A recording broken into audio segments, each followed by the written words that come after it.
या घर में, धन में, संपत्ति में, तो वैसा ही शरीर मिलता है। अतः आप समझेंगे कि विज्ञान ऐसे नहीं है। तो इसके लिए क्या करें, इसी के लिए भगवान बता रहे हैं कि तैयारी की जीवन जीने की कला। विभिन्न तरह से क्या है, शरीर छोड़ने की कला, शरीर मरने की कला।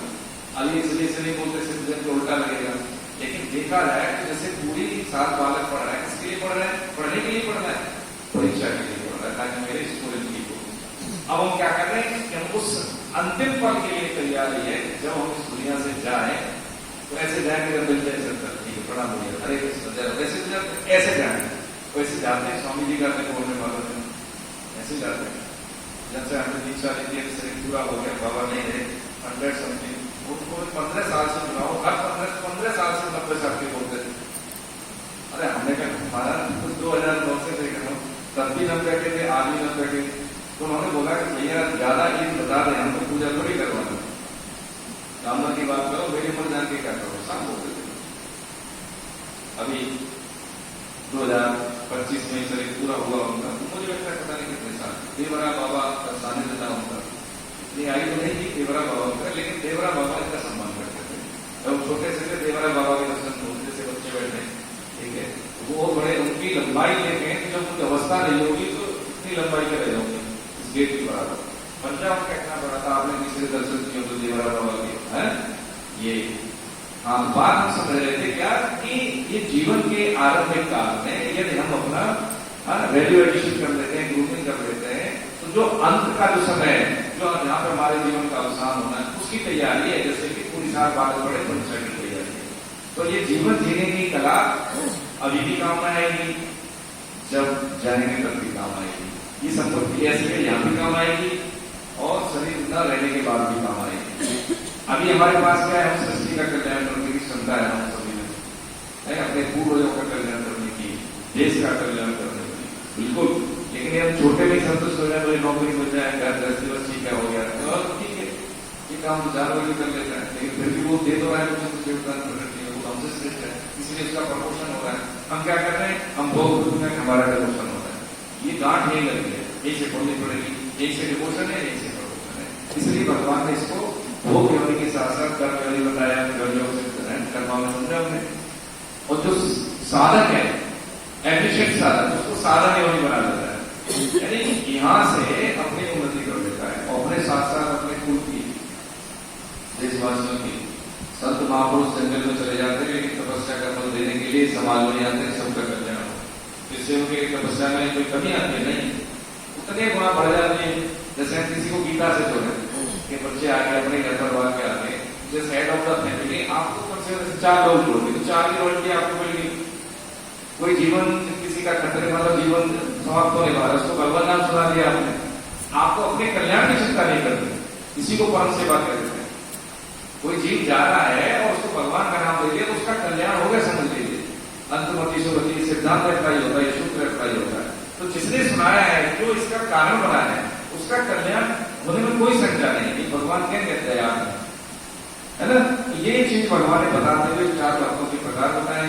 उसके बाद ये बताया कि अंतिम जन्म मेरी तरफ से भैया, और इसका सदुपयोग कर लेने से क्या होता है, मनुष्य का कल्याण सुनिश्चित है। ये मेरी बात बताई हुई ऐसी, जिससे तेरे को अपना निर्णय लेने में सहायता मिलेगी।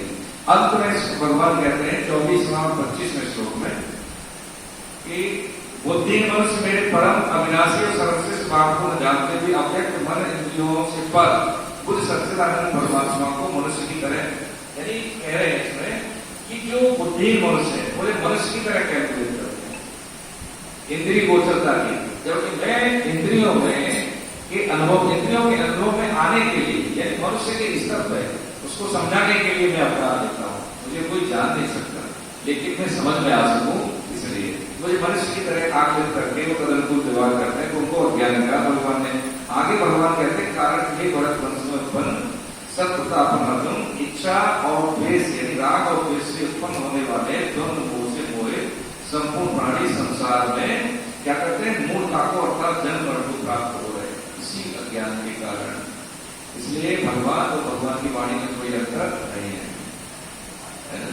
ये बात समझेंगे आप। इसको 29-30 श्लोक है इसमें, यहाँ पे भगवान आगे बता देते हैं अपने स्वरूप को कि जो आदि अध्ययन यानी मैं आदिदेव ब्रह्मा जी और अनुभूत की सृष्टि इन सबको मैं इन सब जान लेते हैं, उसका फिर संसार में पुनर्जन्म नहीं होता है।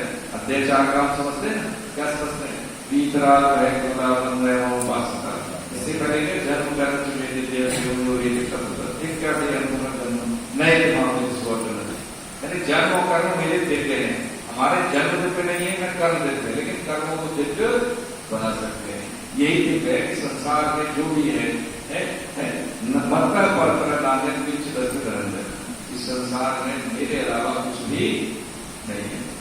जैसे गेहूं का बीज है, फसल में कोई घास का रूप देखा, अंत में प्राप्त हुआ गेहूं, तो बीच में जो घास थी वो घास नहीं थी, वो गेहूं ही था। जब सृष्टि सर्ग होता है उससे पहले क्या है, भगवान ही होते हैं। सर्ग के बाद में भी क्या होता है, सारी सृष्टि ब्रह्मा जी के माध्यम से अध्यात्म की समझेंगे विलीन हो जाती है। तो भी यहाँ पे कौन रहते हैं? भगवान ही रहते हैं। तो बीच में भी जो दिख रहा है हमें माया, सृष्टि, संसार, ये सब ईश्वर का ही रूप है। जीव को शुद्ध करने के लिए भगवान सृष्टि की संरचना करते हैं।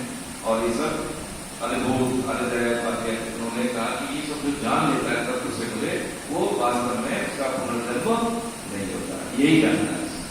आज का हम जब समझे एक लाइन करके समापन करते हैं कि सबसे पहली बात तो यह है कि संसार में सब कुछ ईश्वर ही है। पहली बात, हम व्यवहार कैसे करना है? पत्नी के साथ जैसा व्यवहार, बहन के साथ बहन जैसा व्यवहार, दर्शन सबके ईश्वर के वर्तन व्यवहार हमें कैसे यथायोग्य करना है। दूसरी बात समझते हैं कि ये समय अवसर बार बार नहीं मिलना। आज जो शरीर में शक्ति है, इसलिए पहले ही हम साधन कर रहे हैं। गाड़ी खराब होगी, लक्ष्य पर नहीं पहुंचे तो दिक्कत होगी, कोई रोग आ गया, नहीं कुछ कर पा रहे। अभी देखो मेरा ही मैरिज थोड़ा देहरादून में, जो मेरे थोड़े से उसको कैंसर हो गया, रात ही पता करा, ठीक है। अब जैसे हमें तो ऐसा नहीं सबके साथ हमारे आ गया है महात्मा में का, अभी जीवन में करने लगा, मतलब कहते हैं तो लोग ऐसा ही है, समझ नहीं क्या भगवान हमारे अभी मेहनत कर, क्या ये बुढ़ापे अभी हाँ हमारे साथ ही। आप बताओ कौन जवाब दे? भगवान इसको स्वस्थ करें, लेकिन क्या है कि ये कब शरीर में कब रोग आना है, कब कष्ट आना है, नहीं पता।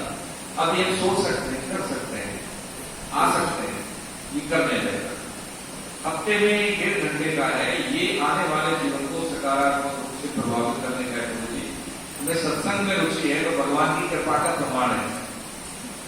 बाकी देखने लोग नहीं आते, शरीर पूरा हो जाए तब भी अपने चिंतन को नहीं छोड़ते हैं, नहीं मानेंगे तो करके देखिए, मान लेंगे तो लाभ ही लाभ है। इसमें कौन सी घाटा है, कौन सा घाटा है? हमें पढ़ना है, स्वाध्याय करना है, एक दो श्लोक घर में रोज पढ़े ताकि हमारा सीपीयू ठीक रहे और दुनिया को हम फेस कर सकें, हम अपने आप का बचाव कर सकें और दूसरों का मदद कर सकें, उनका कल्याण कर सकें। ये अध्याय 7 में भगवान ने बताया, स्वरूप के रहस्य शुरू कर रहे हैं, रहस्यवाद की बातें बता रहे हैं, कर्म को बताने के बाद, ठीक है। हरे कृष्ण। इसका असाइनमेंट हम भेज देंगे और सभी का मतलब गीता परिचय बयान करके डाउनलोड हो गए, सब संतों की, सब भक्तों की, अनंत कोट वैष्णव वृंद की, दृश्य अदृश्य पुण्य आत्माओं की, आज के आनंद की। बोलो जय जय श्री राधे। हे नाथ, हे मेरे नाथ, मुझ पर कृपा करें, मैं आपको भूलूं नहीं, मैं केवल आपका हूँ, आप ही केवल है। हरे कृष्ण।